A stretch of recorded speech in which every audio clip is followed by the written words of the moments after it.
cepat ke kamar. Kening Alia berkerut, ia melirik arah sumber suara. Seorang gadis muda tampak diam memeluk mukena di dadanya. Pokoknya Mami tidak mau tahu. Kamu harus mau menikah dengan Arkan. Ingat, Aisyah, perusahaan papi kamu itu sedang diambang bangkrut. Kalau tidak ditolong Arkan, kita bisa hidup susah. Tak ada jawaban dari gadis itu. Ia hanya menunduk, lalu meninggalkan ibunya memasuki masjid. Sementara Alia turut memasuki masjid, berjalan menuju rak untuk meminjam mukena yang selalu tersedia di rak masjid. Ia berdiri di syaf paling belakang, beberapa baris dari gadis yang dilihatnya tadi. Apa jangan-jangan Aisyah ini yang dimaksud Bray? Seingatku namanya Aisyah dan sama-sama dilamar orang lain, temannya juga tukang ojek. Ya Allah, kebetulan banget. Ucap Alia dalam hati. Sesekali ia melirik ke arah gadis yang murung itu, namun kemudian kembali fokus karena salat maghrib akan dimulai. Ibadah salat maghrib berlangsung khusyuk. Usai salat, Alia tak langsung keluar dari masjid, melainkan duduk sebentar untuk dizikir. Kebetulan ia sempat menengok suaminya yang masih mengobrol dengan beberapa pengurus masjid. Ada apa, Aisyah? Kenapa kamu nangis? Suara seorang wanita terdengar pelan, namun dapat terdengar oleh Alia. Umi, saya sedang bingung. Orang tua saya mau menjodohkan saya dengan seseorang yang saya tidak sukai. Saya berat, Umi. Jawab sang gadis. Memangnya kenapa sampai kamu tidak suka? Umi, bukankah untuk memilih imam rumah tangga harus melihat dulu bagaimana agamanya? Bagaimana akhlaknya? Benar, Aisyah. Calon pilihan orang tua saya memang berasal dari keluarga terpandang, dari segi harta. Mereka tidak kekurangan, tapi saya secara tidak sengaja menemukan kenyataan kalau dia pemabuk dan suka melakukan perbuatan maksiat. Saya takut ikut terjerumus, Umi.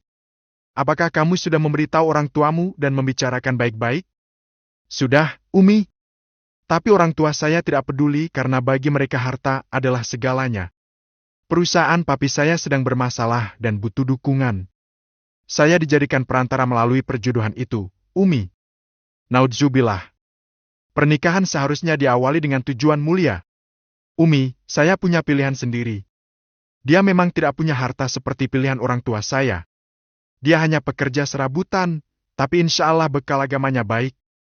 Mami saya sering menghina dan merendahkan dia hanya karena miskin. Wanita dengan senyum teduh itu mengusap bahu sang gadis. Berserah kepada Allah, insya Allah ada jalan. Maafkan saya, Umi. Saya menceritakan aib keluarga saya kepada Umi. Semoga ini tidak menjadi dosa untuk saya. Alia mengusap wajahnya setelah dizikir dan berdoa. Ketika menoleh ke arah jendela, ia mendapati suaminya sedang berdiri di dekat jendela, menatapnya dengan senyum. Wanita itu segera melipat mukena dan meletakkan kembali kerak. Lalu, segera keluar dari masjid. Pipinya bersemu merah saat Boy menggandeng tangannya menuju mobil. Kak, boleh tanya sesuatu? Tanyanya, ketika Boy memasang sabuk pengaman ke tubuhnya. Boleh, Dek. Pernah ketemu sama Aisyah, nggak? Orang yang ditaksir Bray. Alia mengangguk cepat. Pernah sekali di nikahan Raffi sama Vio. Dia kerja di catering. Ingat wajahnya? Nggak. Dikit, aku nggak terlalu perhatikan. Masih muda sih, nggak jauh beda dari kamu. Alia melirik ke arah pintu masjid, melirik gadis yang baru keluar. Itu orangnya bukan, Kak? Boy pun melirik ke arah yang ditunjuk Alia. Ia sempat berpikir sejenak untuk mengingat-ingat. Ya namanya baru sekali ketemu. Aku nggak terlalu ingat wajahnya. Tadi aku dengar orang itu curhat ke seorang ustadzah di masjid. Aku dengar dia dipanggil Aisyah. Terus, dia jodohkan dengan cowok yang dia nggak suka, padahal dia punya pilihan sendiri. Tapi cowoknya itu miskin dan sering dihina keluarganya si Aisyah itu. Boy mengangguk pelan. Kumairah, apa kamu nggak tahu kalau menguping pembicaraan orang apalagi kalau membicarakan aib itu dosa? Alia terkesiap, bukan reaksi seperti ini yang ia harapkan dari suaminya. Aku nggak ada niat nguping, Kak. Aku nunggu kakak sambil dizikir sebentar. Tapi suara mereka kedengaran sampai telingaku. Bukan salah telingaku, kan? Jadi, kamu fokus di zikir atau fokus dengar curhatan orang? Duh, bukan gitu. Gemas, ia mencubit lengan suaminya. Aku cuma prihatin sama yang namanya Aisyah itu. Kasihan, Kak. Dia sebenarnya suka cowoknya yang katanya miskin itu. Tapi keluarganya pilih cowok kaya walaupun cowoknya red flag. Jodoh nggak akan kemana. Humairah. Manusia bisa berencana, tapi jodoh tetap di tangan Allah. Kak, apa jangan-jangan dia beneran cewek yang disukai Bray? Tapi, apa Aisyah nggak tahu siapa Bray? Terus kenapa Bray harus bohong dan bilang dia cuma tukang ojek? Bray nggak bohong. Dia memang tukang ojek, tapi buat Aisyah doang. Ibunya Aisyah itu keterlaluan banget menghina. Dia nggak tahu aja Bray anaknya siapa. Boy hanya terkekeh. By the way, aku merasa kayak pernah lihat ibunya si Aisyah itu. Tapi, aku lupa lihat di mana. Muka judesnya kayak nggak asing. Ucap Alia, sambil berusaha mengingat wajah wanita yang dilihatnya tadi. Ia merasa tidak asing dan seperti pernah bertemu sebelumnya. Tapi di mana? Han, Dora the Explorer Shopee kayaknya 11.11 bakal ada Big versi Sale is dunia here. nyata. Enjoy Kakak. 11.11 only deals. Seru Alia gemas, sambil memukul lengan suaminya. Waktu menunjuk pukul 7 malam ketika Boy dan Alia tiba di rumah. Malam itu suasana tampak sedang ramai. Bian dan Erlan sedang bermain bersama Bisma. Alfian sendiri sedang menunjukkan beberapa koleksi ikan hias di akuarium besar kepada Erlin. Sementara Bray sedang terduduk seorang diri di pojok sofa ruang keluarga. Ada Bim-Bim yang sedang disuapi camilan oleh Oma Feni.